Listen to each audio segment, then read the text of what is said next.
Hello and welcome to another Raggy's Beers, Wines and Spirits review. And today, another gin review.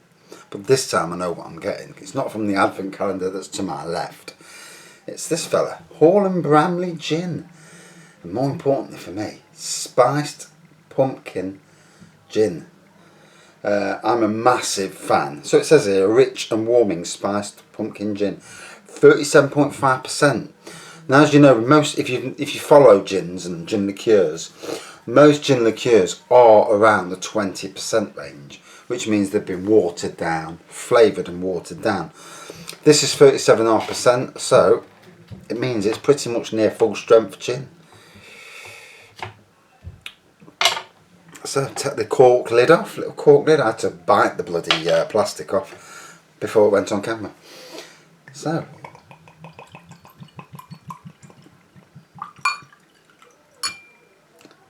Decent measure, eh? We don't want none of that rubbish, half a spitful. So it's like an orangey colour. Yeah, I described it as orange. That's what it looks like on camera in this light. Put the lid back on.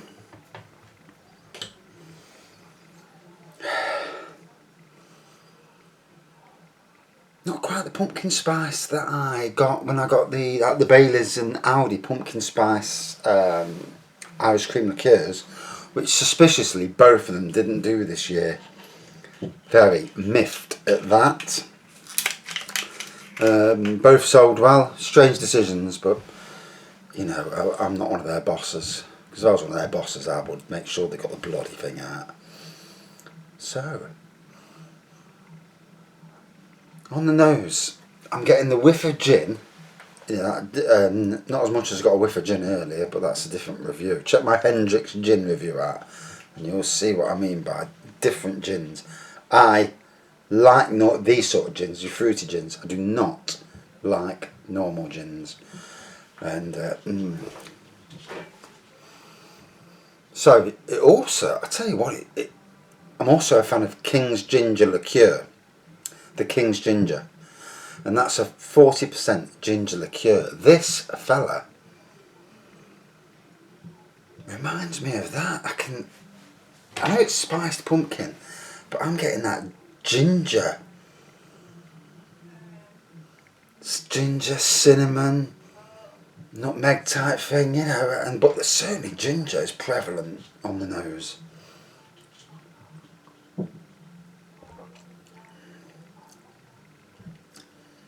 Pumpkin spice coming through now, and the strength, wow, 37.5%. You really can feel it. It's strong. Ooh. Belly's warm. It says it's a rich and warming. No shit. Oh my god! All of a sudden, it's like my belly's on fire. It's like someone's stoked to put the lid down. Someone's stoked to put fire in my belly. Oh. Ooh. Wow. You know that first time you have neat whiskey or anything in the 40% range, you have it neat, and the first time you have it, it hits you like a brick. I mean, this is actually nice tasting, so that's a bonus. But it'll hit you like a brick. This is hitting me like a brick.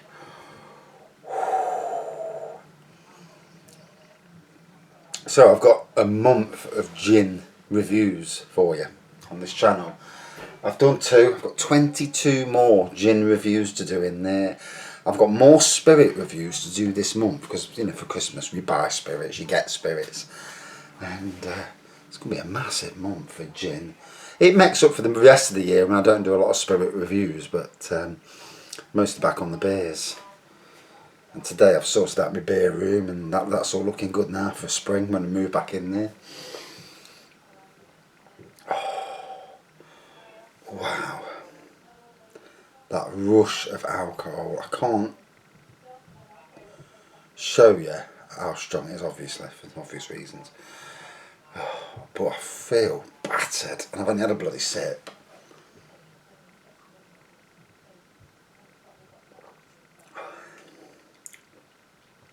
Ooh. It's making me feel warm. Yeah, I feel really warm. And yeah, it's a very different beast to spiced pumpkin Baileys and that.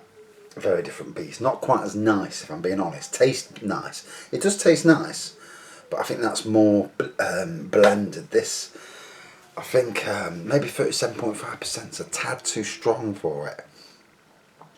Me myself, I want to make myself a version of Malibu Black. Malibu Black, if you've not seen it before in this country, you used to be able to get it at the airports. You can't get it now. Fucking airports. And it's basically, Malibu is 21% alcohol.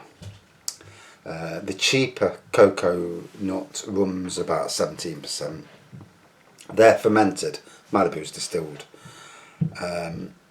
Malibu Black is basically coconut rum mixed with Caribbean rum, so like a dark rum mixed with a coconut rum to make a 35% rum, dark rum, and it's immense, the flavour. But sadly, you can't get it in Britain anymore because I don't know why, you know. I don't know why spirits go out of fashion. I suppose, you know, it's like everything. Things go out of fashion, don't they? Trends change.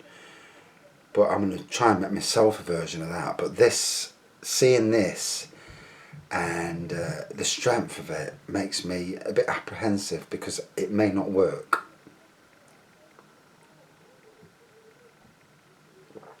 Oh. I had some chips from a chip shop earlier, and the chips, I think they're playing me up as well. Toilet juices after this, I'm afraid. But it's nothing to do with this, it's to do with the chips. But it's not doing my belly any good, I know that.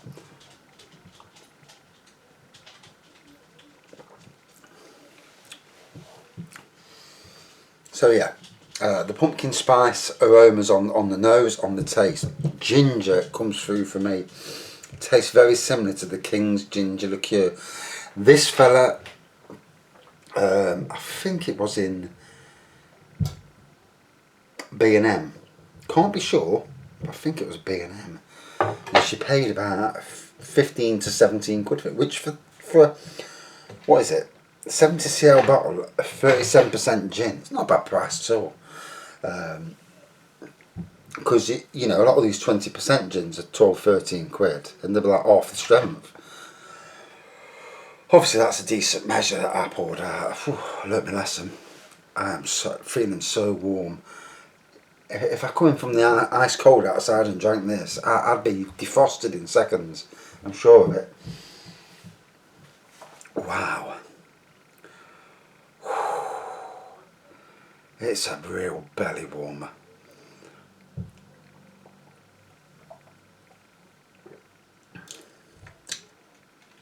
So, a very different beast to the one I reviewed earlier. Hendrick's Gin. Watch that review.